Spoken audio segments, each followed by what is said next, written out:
Hello everyone, welcome to Delta academy. This is Ranjan. आप देख रहे हैं यूनिवर्सिटी की पाठशाला और मेरा नाम है रंजन। और मस्त तरीके से हम लोग ये यूनिवर्सिटी की पाठशाला में फिफ्थ मॉड्यूल यानी कि ट्रांसफॉर्मर जो है उसके सेशंस को स्टार्ट कर चुके हैं ऑलरेडी। प्रीवियस लेक्चर में आप लोगों ने कंस्ट्रक्शन वर्किंग प्रिंसिपल देखा था, फिर उसके बाद टर्न रेशियो, ट्रांसफॉर्मेशन रेशियो और ईएमएफ इक्वेशंस वगैरह के लेक्चर आप लोगों ने देख लिए होंगे आई गेस। तो अगर वहाँ तक का पोर्शन आपने कंप्लीट कर लिया, जस्ट इमीडिएट पिछले लेक्चर में हम लोगों ने ट्रांसफॉर्मेशन रेशियो और टर्न रेशियो को कंप्लीट कर लिया था। तो अब यहाँ पर आ जाइए इस लेक्चर पर, जिसमें कि हम बात करेंगे अबाउट आइडियल ट्रांसफॉर्मर। आज का टॉपिक है बिल्कुल शॉर्ट सा टॉपिक है, छोटा सा टॉपिक है, बट इसको समझेंगे आराम से। आपको प्रॉपरली डिटेल्ड फॉर्म में इसके फेजर वगैरह के फॉर्म में सारी चीज़ें मैं बताऊंगा।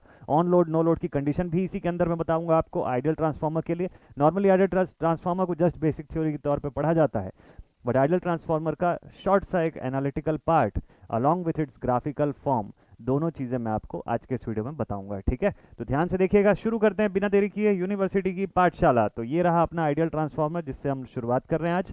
और आइडियल ट्रांसफॉर्मर होता क्या है पहले तो ये समझते हैं। आइडियल आइडियल का मतलब होता है आइडियल ट्रांसफॉर्मर। आइडियल ट्रांसफॉर्मर भाई, आइडियल का मतलब क्या होता है? आइडियल का मतलब होता है कोई भी चीज़ अपने बेस्ट पॉसिबल कंडीशंस पे अगर हो सके तो वो बेस्ट पॉसिबल कंडीशन क्या है। जैसे अगर सपोज कर लो कि बोलते हैं कि ये, जैसे सपोज कर लो आप एकदम चाय पी रहे हो कोई, ठीक है, आप चाय पी रहे हैं और कोई आपको लगा कि चाय बड़ी मीठी है, तो आप बोलेंगे कि अरे लगता है ये चाय तो बिल्कुल चाशनी की जैसी मीठी है। बोलते हैं ना नॉर्मली कि अरे ये चाय तो बड़ी चाशनी जैसी बन गई है पूरी। क्यों? क्योंकि चाशनी जो है वो उस मीठेपन का आइडियल लेवल है या सबसे टॉप मोस्ट लेवल है जो आप जानते हैं।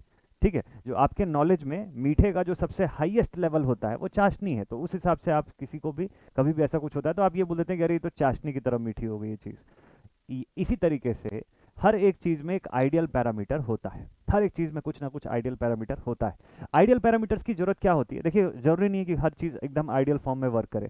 अब अगर सपोज कर लीजिए कि कोई मैग्नेटिक मटेरियल की बात करते हैं तो हम लोग बोलते हैं कि उसकी रिलेटिव परमिबिलिटी इनफाइनाइट हो जानी चाहिए। Ideal magnetic material infinite permeability possible है क्या? नॉट पॉसिबल ना। आइडियल कोई मैग्नेटिक मटेरियल है, फेरो मैग्नेटिक मटेरियल है, तो आइडियली मैग्नेटिक पाथ कंस्ट्रक्ट करने के लिए हम ये बोलेंगे कि उसकी म्यू आर इनफाइनाइट और एस की वैल्यू जीरो कर दो। ये पॉसिबल नहीं है ना, ये चीज़, ये दोनों ही चीज़ें एग्जिस्ट नहीं करती। तो आइडियल होने की बात ये होती है कि हम एक सिचुएशन बताते हैं, हम एक कंडीशंस बताते हैं कि भाई ज़्यादा से ज़्यादा, मतलब एकदम शुद्ध हिंदी में अगर मैं बोलूँ तो उत्तम होने की परिकाष्ठा होती है वो। ठीक है, कि this is the utmost point, anything could be refined up to that level. वो अटमोस्ट लेवल है कि कोई चीज़ उस लेवल तक रीच कर जाए तो उसको उसकी आइडियल स्टेट माना जाए। ठीक है, अब ट्रांसफॉर्मर में ये चीज़ कैसे फिट बैठता है? ट्रांसफॉर्मर के केस में ये चीज़ कैसे फिट बैठती है? देखिए, नॉर्मली हमको पता है कि एक ट्रांसफॉर्मर जो होता है उसके अंदर लॉसेस भी होते हैं। प्राइमरी सेकेंडरी साइड की वाइंडिंग्स के बेसिस पे हम लोग बात करते हैं अबाउट द लॉसेस कि ठीक है, उसके अंदर कोर लॉसेस हैं, उसके अंदर कॉपर लॉसेस हैं। ठीक है, स्ट्रे मैग्नेटिक फील्ड वगैरह का कुछ फॉर्म अगर दिख रहा है तो दिख रहा है। अदर देन दैट आप बोलते हो कि उसके अंदर फिक्स्ड या मैग्नेटिक लॉसेस तो होंगे ही, कोर लॉसेस के फॉर्म में, है ना। और फिर जो वाइंडिंग है, वाइंडिंग की कुछ इंटरनल रेजिस्टेंस होगी जिससे कि हम लोग कॉपर लॉस का स्टेटमेंट क्रिएट करते हैं। तो इन्हीं सारी चीज़ों को समझने के लिए हम ये देखते हैं कि ट्रांसफॉर्मर एक सबसे अपने उत्तम मोड पे अगर पहुंचे तो कैसा होना चाहिए। ठीक है, तो आइडियल ट्रांसफॉर्मर उसी का एक एक्सप्लेनेशन है, उसी का एक रिप्रेजेंटेशन है कि ट्रांसफॉर्मर का सबसे उत्कृष्ट लेवल जो है, सबसे उत्तम लेवल जो है वो क्या हो सकता है। तो मान लीजिए कि आपके पास एक ट्रांसफॉर्मर है which is an ideal transformer. ठीक है, आइडियल ट्रांसफॉर्मर की क्या क्या खूबी होगी इसके अंदर? एक ट्रांसफॉर्मर जो है, if it is an ideal transformer, यहाँ से मैं I1 सप्लाई दे रहा हूँ, V1 इसकी सप्लाई पोटेंशियल में प्रोवाइड कर रहा हूँ, जिससे कि कुछ EMF इसके भीतर इंड्यूस हुई। कौन सी EMF इंड्यूस हुई? That EMF is given as E1। Primary EMF induced is given as E1। ठीक है, यहाँ पर कुछ नंबर ऑफ टर्न्स होगा, कुछ फ्लक्स होगी जो इस तरफ आकर के लिंक होगी। सेकेंडरी नंबर ऑफ टर्न्स होंगे कुछ यहाँ पर, और मेरे पास इंड्यूस्ड ईएमएफ आएगी सेकेंडरी में E2। ठीक है भाई, और यहाँ पे नंबर ऑफ टर्न्स मैंने N1 लिख दिया, यहाँ नंबर ऑफ टर्न्स N2 लिख दिया। ठीक है, ये डिटेल भी हमको समझ आ गया। अब दो सिचुएशन हो सकती है, या तो मैं ट्रांसफॉर्मर की सेकेंडरी को लोडेड रखूंगा या मैं ट्रांसफॉर्मर की सेकेंडरी को अनलोडेड कंडीशन पर रखूंगा। दोनों ही कंडीशन पे मैं यहाँ पे V2 जरूर एक्सप्रेस करता हूँ। ठीक है। V2 जो है that is my secondary side terminal potential, वो टर्मिनल वोल्टेज है मेरा जो सेकेंडरी साइड पे मुझे दिख रहा है। ठीक है, अब ये डिपेंड करेगा कि वहां पे लोडिंग हो रही है या नहीं हो रही है, उस हिसाब से V2 की मैग्नीट्यूड E2 के बराबर हो भी सकती है, नहीं भी हो सकती है। अगर नो लोड कंडीशन होगा तो V2 can be directly written as equal to E2, लेकिन अगर लोड कंडीशन होगा, ऑन लोड ट्रांसफॉर्मर आपका वर्क कर रहा होगा, तो उस कंडीशन में E2 और V2 बराबर नहीं होंगे। ये हम लोगों ने पिछली क्लास में देखा हुआ था। ठीक है, मैंने बताया था इसका रीजन आपको। तो लेट अस सपोज कि यहाँ से I1 जो है वो सप्लाई करंट हम लोग प्रोवाइड कर रहे हैं, E1 इंड्यूस्ड EMF जो है वो यहाँ पर मिल रहा है आपको, N1 जो है वो आपको नंबर ऑफ टर्न्स यहाँ से मिल रहे हैं, दूसरी तरफ N2 मिल रहा है। ठीक है, मान लीजिए ट्रांसफॉर्मेशन रेशियो जो है उसको हम लोग, उसकी वैल्यू जो है वो बिल्कुल बराबर हम लोग सबके लिए अज्यूम करके चलते हैं। ठीक है, सबसे पहले तो आइडियल ट्रांसफॉर्मर के बारे में थोड़ी सी थ्योरेटिकल पार्ट बता दूं आपको। इसके बारे में लिखिएगा, it is an imaginary transformer, imaginary condition, it is an imaginary condition of transformer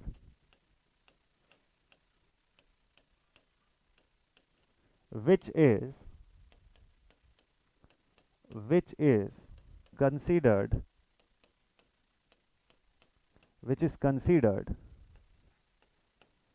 for the refinement of design parameters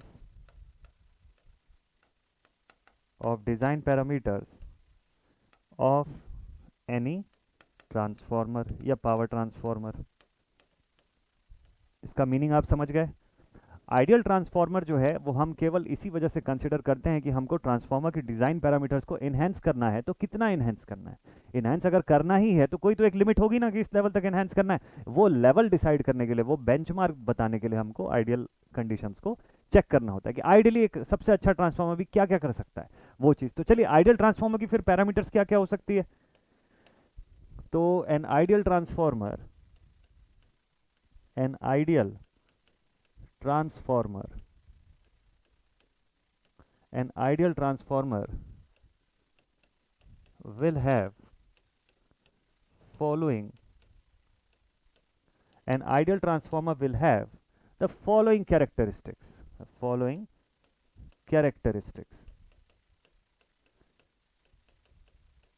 क्या क्या कैरेक्टरिस्टिक्स होगी किसी आइडियल ट्रांसफॉर्मर के भीतर। ठीक है, चलिए समझते हैं इस चीज़ को। तो आइडियल ट्रांसफॉर्मर है तो सबसे पहली बात इसकी एफिशिएंसी पे आती है कि एफिशिएंसी कितनी होगी आइडियल ट्रांसफॉर्मर की, 100% होनी चाहिए। आइडियल का तो मतलब ये हो गया कि आइडियली मैक्सिमम एफिशिएंसी होनी चाहिए। तो फर्स्ट केस आप लिखेंगे, its efficiency percentage should be 100%। अब बताइए, किसी मशीन की अगर एफिशिएंसी 100% है तो लॉसेस कितना परसेंट होगा उसके अंदर, 0, कोई लॉसेस नहीं होगा उसके अंदर। तो इसका मतलब its core and copper losses should be 0, कोई कोर लॉस नहीं, कोई कॉपर लॉस नहीं। ठीक है, अगर आइडियल ट्रांसफॉर्मर है तो। क्लियर है यहां तक का पॉइंट। चलिए ठीक है। अच्छा, दूसरा तीसरा चीज, input power equal to output power. ये तो नॉर्मली भी हम लोग कंजर्वेशन के लॉ के हिसाब से, इंटेलिजेंस के हिसाब से तो बोलते ही हैं किसी भी ट्रांसफार्मर के लिए कि ठीक है, पावर जो है उसको कंजर्व्ड रख सकता है ये। ठीक है भाई, उस कंडीशन पे आपका इनपुट वोल्टेज जो है, सी हो गया, डी पॉइंट पे आते हैं। ठीक है, चलिए ठीक है। तो ना कॉपर लॉस हो रही है, ना आयरन लॉस हो रहा है यहाँ पे, हिस्टेरिसिस, एडी करंट वगैरह का ऐसा कोई लॉस यहाँ पे नहीं हो रहा है। ठीक, इनपुट वोल्टेज आउटपुट वोल्टेज के बराबर है, वी आउट, इसको वी प्राइमरी वी सेकेंडरी भी बोल सकते हो आप, and input current is equals to output current. ये भी बात इक्वली सही हो जाएगी इसके भीतर।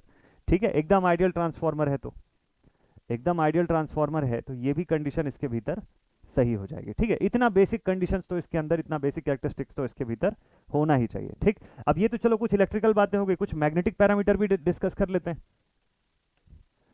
जो ट्रांसफार्मर का कोर होगा, अब हम डिजाइन की बात कर रहे हैं तो ट्रांसफार्मर के कोर पर आते हैं। ट्रांसफार्मर का कोर जो होगा उसकी रिलेटिव परमिबिलिटी कितनी होनी चाहिए, उसकी रिलेटिव परमिबिलिटी कैसी होनी चाहिए। तो द रिलेटिव permeability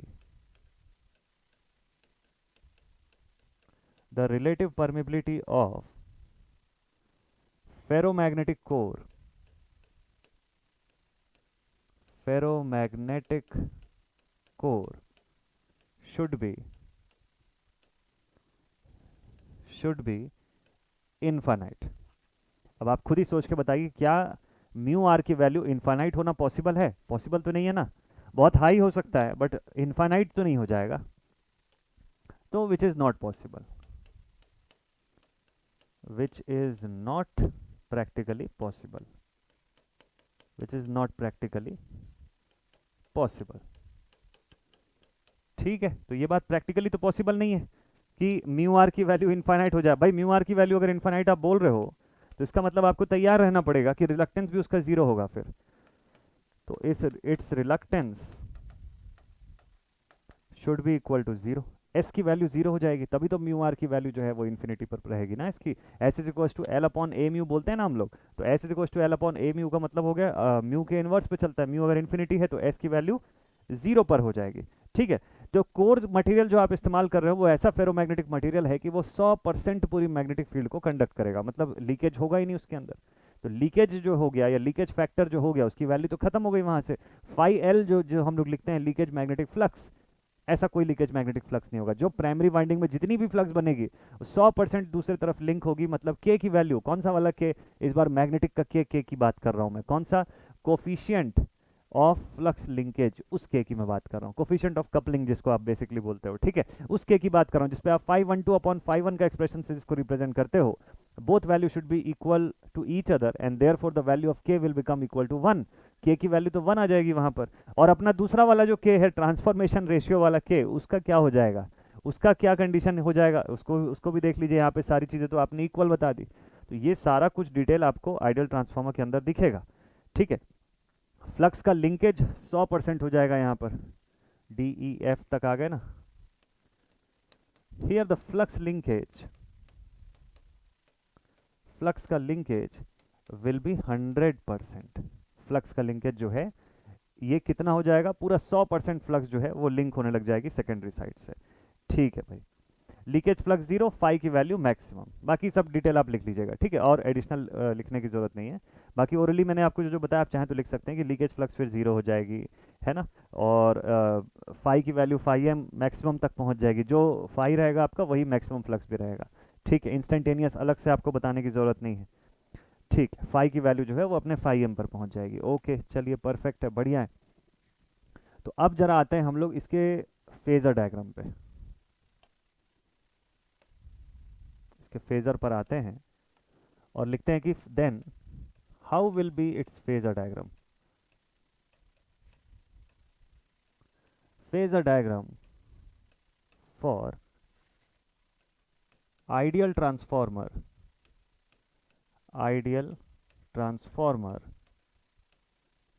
अब ध्यान रखिएगा कंडीशन है एट नो लोड। अब इस बार मैं आपको ये जो ट्रांसफॉर्मर, आइडियल ट्रांसफॉर्मर के बारे में बताऊंगा, ये दोनों ही कंडीशन के हिसाब से बताऊंगा। नॉर्मली क्या होता है कि आइडियल ट्रांसफॉर्मर जब कोई पढ़ता है तो उसको खाली एक ही कंडीशन पे पढ़ता है। ठीक है, उसको नो लोड वगैरह पढ़ा के बोल दिया जाता है कि भैया हो गया आइडियल ट्रांसफॉर्मर में इतना ही। आइडियल ट्रांसफॉर्मर में दोनों कंडीशन देखिएगा कि आइडियल ट्रांसफॉर्मर लोड के साथ कैसे बिहेव करता है, वो भी समझेंगे अभी इसी क्लास में। और ideal transformer at no load तो हम सुनते ही हैं नॉर्मली। ठीक है, तो phasor diagram for an ideal transformer at no load, ये फेजर के लिए आपको ईएमएफ इक्वेशन के लिए के समय जो मैंने फेजर बताया था उसकी जरूरत पड़ेगी, तो वो जरूर से आप पढ़े हों, ये जरूरी है, दैट इज इंपॉर्टेंट। तो ईएमएफ इक्वेशन के समय मैंने आपको फेजर पे बताया हुआ था कि अगर सपोज कर लीजिए यहाँ पर मैं मैग्नेटाइजेशन करंट की बात करता हूँ, if I am showing the magnetization current I mu on this, तो आइडियल ट्रांसफॉर्मर है तो आई म्यू जो होगा वो तो सीधे सीधे आई वन ही होगा। मतलब जितनी मैं प्राइमरी साइड पे करंट प्रोवाइड कर रहा हूँ वो पूरी की पूरी मैग्नेटाइजेशन करंट है, वो पूरी 100% करंट इस्तेमाल हो रही है मैग्नेटाइज करने के लिए। ठीक है, और इसी फेस पर हमारे पास है क्या, इसी फेस पे हमारे पास है फाई, जो कि फाई एम है। तो फ्लक्स का भी यही सीन है, phi M sine omega T हम लोग लिखते थे, तो उसको आइडियल कंडीशन पे आई को हम लोग लिखते थे I am sine omega T, I mu को। ठीक है, तो यहां पर आप डायरेक्टली उसको फाई एम लिख सकते हो फ्लक्स को। ये एक फेज में आ गई।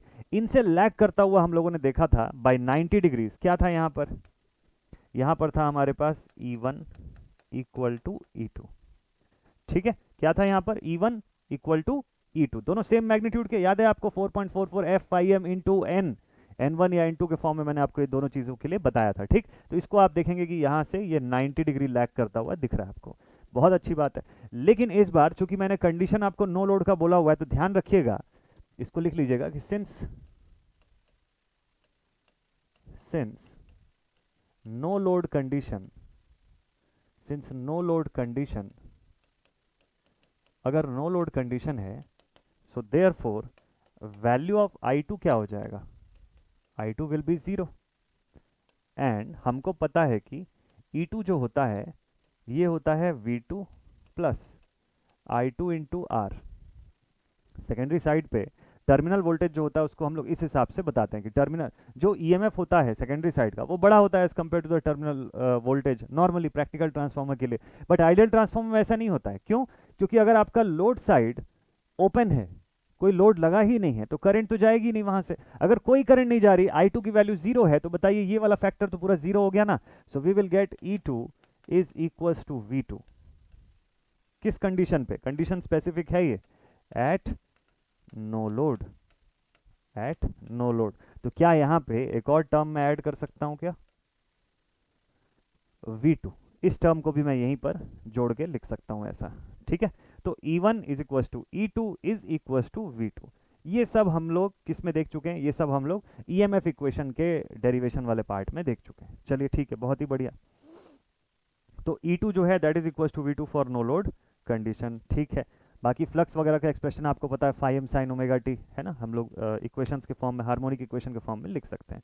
अब सपोज कर लीजिए, अच्छा हाँ, एक चीज़ और यहाँ पर देख लीजिएगा, यहाँ पर V1 का एक्सप्रेशन जो है वो किधर दिखाएंगे आप? जब आपको V1 दिखाना होगा तो किधर दिखाएंगे? प्राइमरी साइड का जो सप्लाई पोटेंशियल होगा उसकी मैं बात कर रहा हूँ, दैट इज आवर V1। तो V1 को कहाँ पर आप शो करेंगे?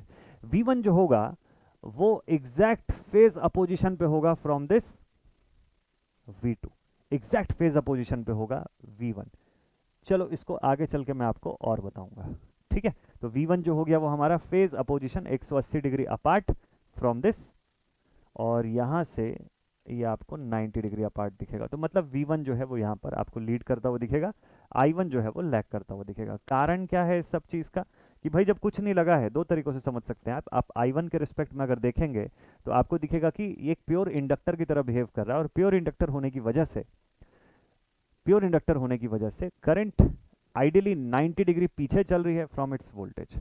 तो करंट I1 जो है उससे 90 डिग्री लीड करता हुआ दिख रहा है आपको वोल्टेज V1, उस तरीके से भी आप समझ सकते हैं। या फिर लेंज लॉ के बेसिस पे फेज अपोजिशन भी आपको दिखाई दे रहा है, आइडियल ट्रांसफार्मर है तो कोई ड्रॉप्स हो नहीं रहा है, तो E1 और V1 को भले आप इक्वेट कर सकते हो, बट वो फेज अपोजिशन पे होगा, दैट इज फॉर श्योर। तो दोनों ही तरीकों से आप इसको समझ सकते हो। तो V1 को मैंने यहाँ पे लीड करता हुआ बना दिया, और इसी के साथ आपका जो नो लोड कंडीशन होता है वो समाप्त होता है, वो कंप्लीट होता है। इतना ही आप पढ़ते हैं नॉर्मली जब आइडियल ट्रांसफार्मर के बारे में पढ़ते हैं तो, ठीक है। आइडियल ट्रांसफार्मर के बारे में पढ़ते हैं तो बहुत ज़्यादा हुआ तो आपको आयरन लॉसेस को का एक्सप्रेशन के साथ लिख देते हैं और उसको इक्वेट कर देते हैं विद जीरो, कि हाँ भाई वो जीरो हो गया, ठीक है भाई आइडियल ट्रांसफार्मर हो गया पूरा, ठीक। बट कहानी यहाँ खत्म नहीं होती। अभी आपको ऑन लोड कंडीशन देखना बचा हुआ है कि अगर लोड का कंडीशन हो और ट्रांसफार्मर अभी भी आइडियल बिहेवियर ही शो करे, तो लोड के साथ उसका बर्ताव कैसा रहेगा, एक लोड के साथ उसका बिहेवियर कैसे जाएगा, ठीक है। तो अब एक एडिशनल पॉइंट आपको मैं इसके आगे और बता देता हूं कि आइडियल ट्रांसफार्मर, नेक्स्ट एक पॉइंट और हम लोग देख लेते हैं कि आइडियल ट्रांसफार्मर,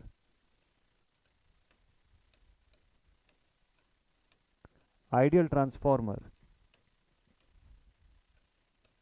ऑन लोड, दोनों ही स्टूडेंट्स के लिए डेटा जो हम लोग अभी पढ़ रहे हैं ये काम का है, चाहे यूनिवर्सिटी स्टूडेंट्स हो या AEJ के स्टूडेंट्स हो। हालांकि यूनिवर्सिटी एग्जाम में देखा जाए तो आइडियल ट्रांसफार्मर इससे पहले तक जो मैंने लिखाया था उतना सफिशिएंट है, उससे आगे का नहीं पूछता आपको, ठीक है। AEJ के पेपर में कभी आपको ऑन लोड की कंडीशन का बता दिया या कुछ पूछ लिया तो कंसेप्चुअली पूछता है, थ्योरेटिकली पूछ सकता है इसके ऊपर, ठीक है। बट फिर भी चलो डिटेल में हम लोग देख लेते हैं। तो आइडियल ट्रांसफार्मर ऑन लोड की कंडीशन क्या होगी? लेट अस सपोज, लिखते हैं कि let us assume an ideally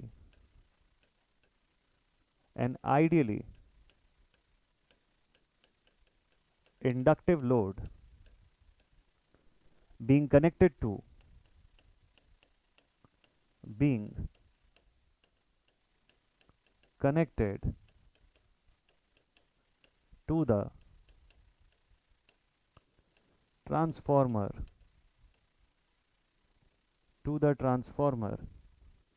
secondary to the transformer secondary। ठीक है, एक आइडियली इंडक्टिव लोड जो है वो कनेक्ट हो रहा है ट्रांसफॉर्मर के सेकेंडरी साइड से। ठीक है, समझ गए हम लोग। तो अब ये क्या बिहेवियर शो करेगा, इसकी वजह से क्या होगा?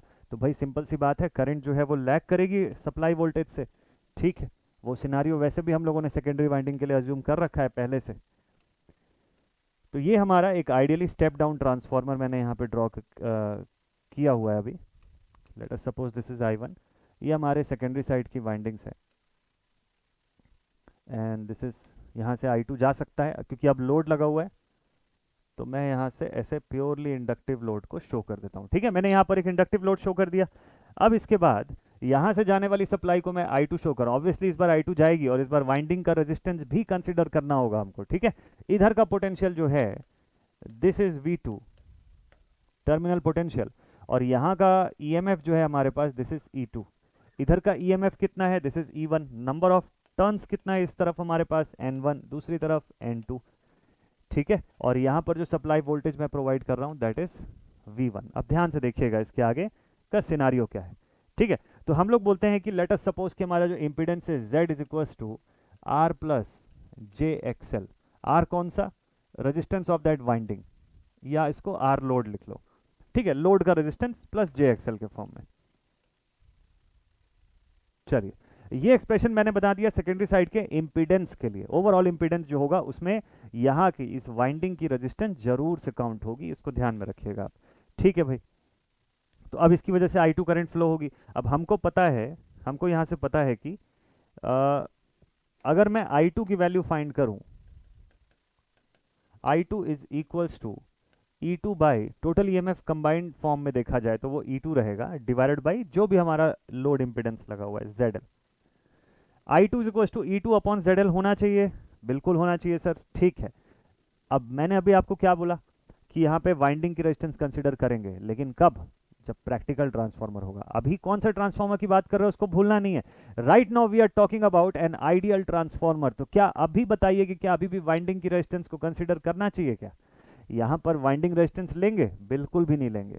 और लोड भी कौन सा लगा है, आइडियली इंडक्टिव लोड लगा हुआ है, मतलब रेजिस्टेंस का नाम और निशान नहीं होना चाहिए इसके भीतर। तो कोई रेजिस्टेंस नहीं होगा, तो मैं ये एक और चीज लिख सकता हूँ कि this is also equal to V2 divided by ZL।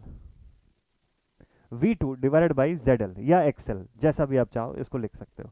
ठीक है, तो V2 upon ZL, V2 upon ZL का एक्सप्रेशन जो है वो हम लोग यहाँ पे लिख सकते हैं। आइडियल ट्रांसफार्मर है तो ट्रांसफार्मर हमारा आइडियल है, therefore E2 is equal to V2।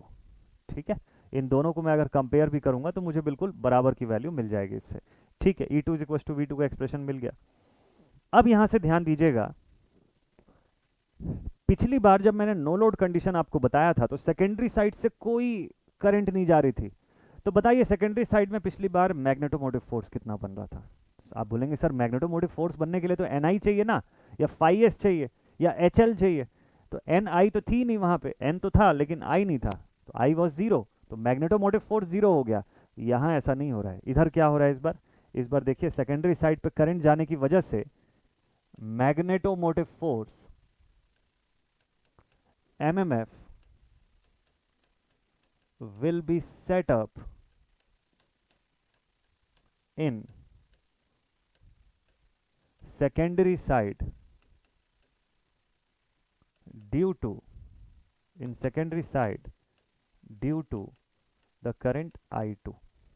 Current I2 के जाने की वजह से मैग्नेटोमोटिव फोर्स जो है वो सेटअप होगा यहाँ पे। अब ये जो मैग्नेटोमोटिव फोर्स सेटअप होगा ये किस नेचर का होगा? ठीक है, अब ये जो मैग्नेटोमोटिव फोर्स यहाँ पे सेटल होगा फाई 2 या फिर N2 I2, ये लिखेंगे ना हम लोग। फाई S लिखने से अच्छा है कि हम इसको N2 I2 के फॉर्म में लिखें। अब N2 इंटू I2 के नाम का एक मैग्नेटोमोटिव फोर्स जो है वो सेटअप होगा। ठीक है, अब ये मैग्नेटोमोटिव फोर्स जो है ये सेकेंडरी साइड की जो फ्लक्स आ रही है इसके डायरेक्शन में सेटअप होगा कि अपोजिट डायरेक्शन में सेटअप होगा, ये बस सोच के बताइएगा आप, ये बड़ा इंपॉर्टेंट है समझना।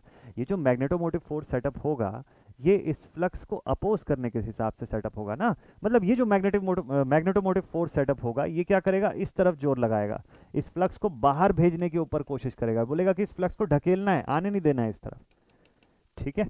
मैग्नेटिक सिस्टम जो होता है, मैग्नेटिक सर्किट जो होते हैं, उसमें जो इंडक्टर्स की आप बात करो तो उनका एक ही बेसिक नेचर होता है ना कि अपने अंदर होने वाले मैग्नेटिक फील्ड में किसी भी प्रकार के बदलाव को ये होने नहीं देते हैं, ये अपोज करते हैं, किसी भी टाइप की सडन चेंज इन करंट को इसीलिए अपोज करते हैं। तो ये जो मैग्नेटोमोटिव फोर्स सेटअप होगा, याद है आपको कि मैंने आपको इंडक्टेंस के डेफिनेशन में भी बताया था कि 1 हेनरी का इंडक्टेंस या सेल्फ इंडक्टेंस जो क्रिएट होता है, इसकी डेफिनेशन में हम लोग बोलते हैं ना क्लियरली कि जब 1 वोल्ट का अपोजिशन ऑफर हो रहा है, कब, जब हम 1 एम्पियर पर सेकेंड के रेट पे करंट को चेंज कर रहे हैं, तो उस सिचुएशन को हम लोग बोलते हैं, उस अपोजिशन को हम लोग 1 हेनरी से रिप्रेजेंट करते हैं एज अ सेल्फ इंडक्टेंस। ठीक। तो यहाँ पर जो मैग्नेटोमोटिव फोर्स सेटअप हो रहा है वो अपोज करेगा अपनी फ्लक्स को। अगर ये अपोज करेगा तो ये मैग्नेटोमोटिव फोर्स तो उल्टा एक्ट कर रहा है उस मैग्नेटोमोटिव फोर्स से जो प्राइमरी साइड में बन रही थी। भाई यहाँ पे भी तो कुछ एमएफ बनी होगी ना, प्राइमरी साइड की एमएमएफ को आप लिखते हो एन आई, N1 इंटू I1, और सेकेंडरी साइड की मैग्नेटोमोटिव फोर्स को आप किससे डिनोट करते हो, यहाँ की MMF को आप लिखते हो, इसको भी Ni लिखते हो, लेकिन N2 इंटू I2। तो मैग्नीट्यूड में दोनों एक दूसरे के बराबर, आइडियल ट्रांसफॉर्मर के केस में मैं बोल सकता हूँ कि MMF of the primary side is equal to MMF of the secondary side, magnitude में बराबर बट एक दूसरे से अपोजिट। तो ये हो जाएगा N1 into I1 is equal to N2 into I2। लेकिन यहाँ पर क्या हो गया, डायरेक्शन जो है वो अपोजिट हो गया, ये N2 I2 N1 I1 के उल्टे दिशा में एक्ट कर रहा है, अपोजिट डायरेक्शन में एक्ट कर रहा है। ठीक है, ये सारी चीजें फेजर में रिफ्लेक्ट होंगी। ठीक। तो ये जो सेकेंडरी MF जो यहाँ से क्रिएट हुआ, ये अपनी प्राइमरी फ्लक्स को अपोज करेगा। क्या करेगा, इट विल अपोज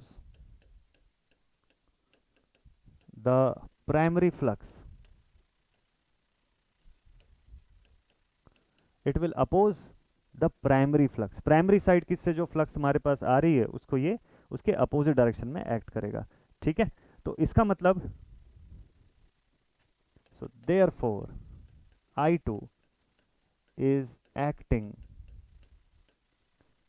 इन, अगर मैं N1 N2 को कांस्टेंट मान लेता हूं एक पॉइंट पर, तो साफ साफ दिख रहा है कि I2 जो है दैट इज एक्टिंग इन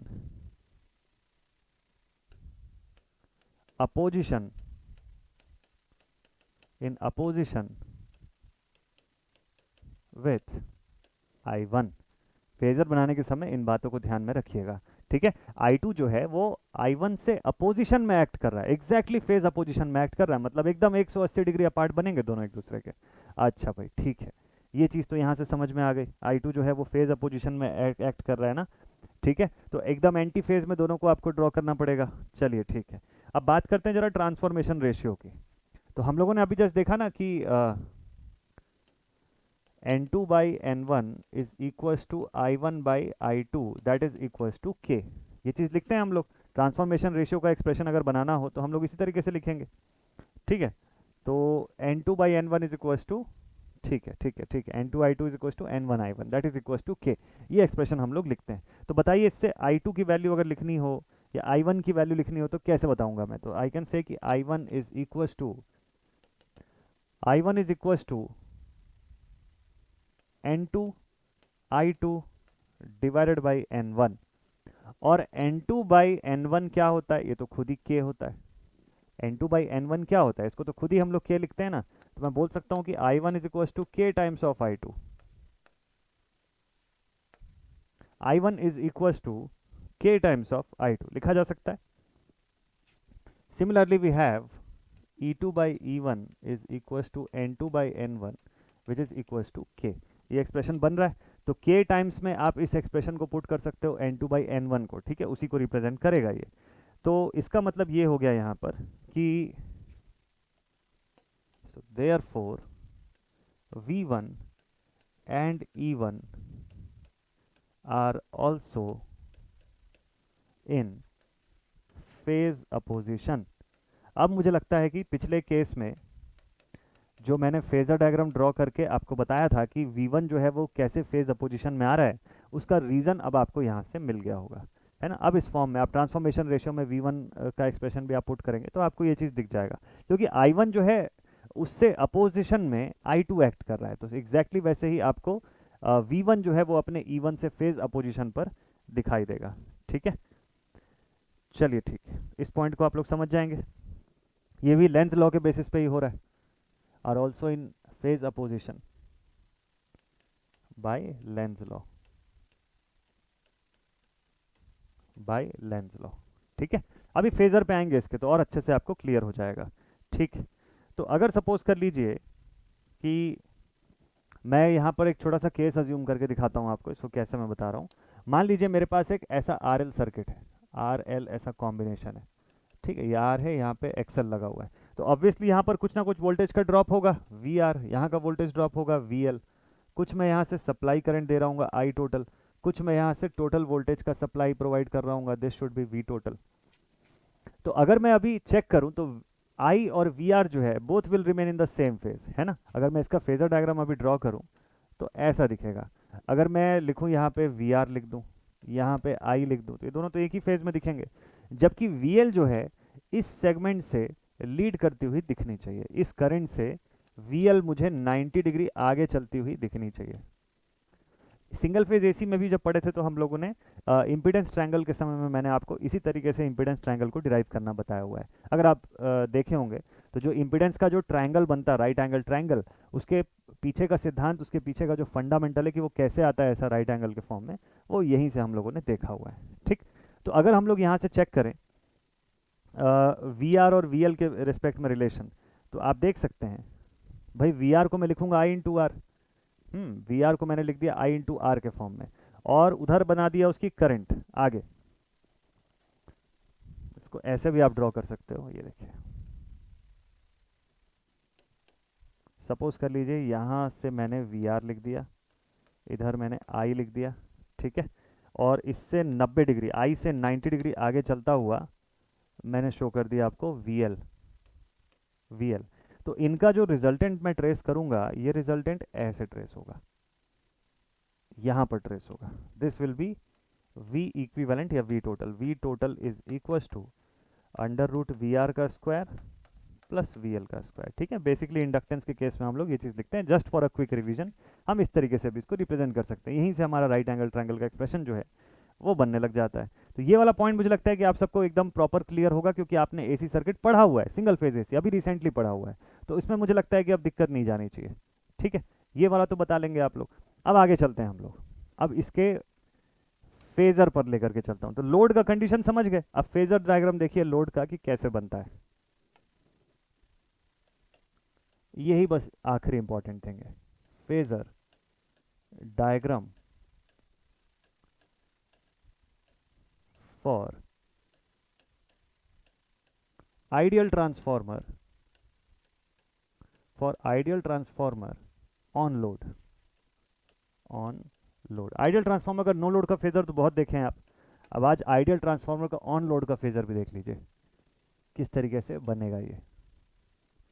ठीक है, आइडियल ट्रांसफार्मर का ऑन लोड का एनालिसिस। तो फेजर डायग्राम में देखिए पहले जो कॉमन चीज़ है वो ड्रॉ कर लेते हैं। क्या क्या कॉमन चीज़ है? सबसे पहले मुझे यहाँ पे मैग्नेटाइजेशन करंट लिखनी चाहिए। मैग्नेटाइजेशन करंट अगर आई म्यू में लिख रहा हूँ तो this is equals to I1 हो जाना चाहिए यहाँ पे। ठीक है, that is equals to φm, maximum flux का लिंकेज। ये सब सारे के सारे डेटा जो है आपको एक ही फेज में दिखाई देंगे। ठीक, अच्छा, ईएमएफ इक्वेशन के हिसाब से मुझे पता है कि E1 is equals to E2, और चूंकि यहाँ पे कोई रेजिस्टेंस का केस है ही नहीं, सेकेंडरी साइड लोडेड होने के बावजूद देर इज नो रेजिस्टेंस, क्योंकि आइडियल केस है। अभी प्रैक्टिकल होता तो मैं इक्वल टू V2 नहीं लिख सकता था, अभी आइडियल केस है तो I can clearly write it equal to V2 लिख सकता हूं मैं इसको ऐसा।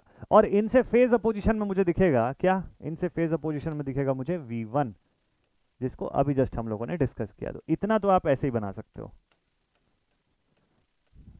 Ideal on no load condition पे भी आप ये बनाए थे, आइडियल ऑन लोडेड कंडीशन पे भी इस तरीके का फेजर बनेगा। लेकिन इस बार एक नया चीज है। क्या नया चीज है? इस बार आपको करंट को भी ट्रेस करना है साथ में। अब मजा आएगा, मजेदार चीज यही है, ये करंट ही इसको डिफर करता है इस फेजर डायग्राम को। करंट को जब मैं ट्रेस करने जाऊंगा ना तो मेरे पास क्या सिचुएशन रहेगा, देखिए V2 से I2 करंट लैग करती हुई दिखेगी अननोन डिग्रीज पे। V2 से I2 current should be seen as lagging. तो ये I2 करंट यहाँ कहीं पे मैं ड्रॉ कर देता हूँ लाइक दिस, इस तरीके से। Let it be my current I2 जो कि इस V2 से कुछ अननोन 5 डिग्री लैग कर रही है, कुछ अननोन 5 डिग्री से पीछे चल रही है। क्यों पीछे चल रही है? क्योंकि इंडक्टिव लोड है ना, मैंने आपको पहले ही बताया था कि सेकेंडरी साइड पे जो हम लोगों ने लोडिंग किया हुआ है that is an inductive loading, वो भी प्योर इंडक्टर है।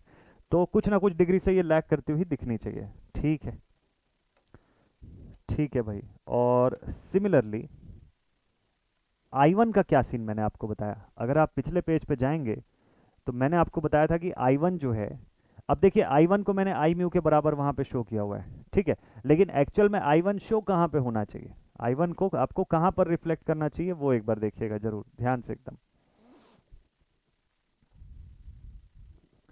अगर यहाँ पर आप नोटिस करेंगे या इस जगह पर, यहाँ कहीं पे मैंने बताया था ना आपको, हाँ एम एफ सेटअप हो रहा है अपोजिंग नेचर का, it will oppose the primary, therefore देखो ये वाला केस मैंने आपको बताया था, इसको आप अगर ध्यान से देखेंगे तो आपको कुछ क्लैरिटी आएगी इसमें।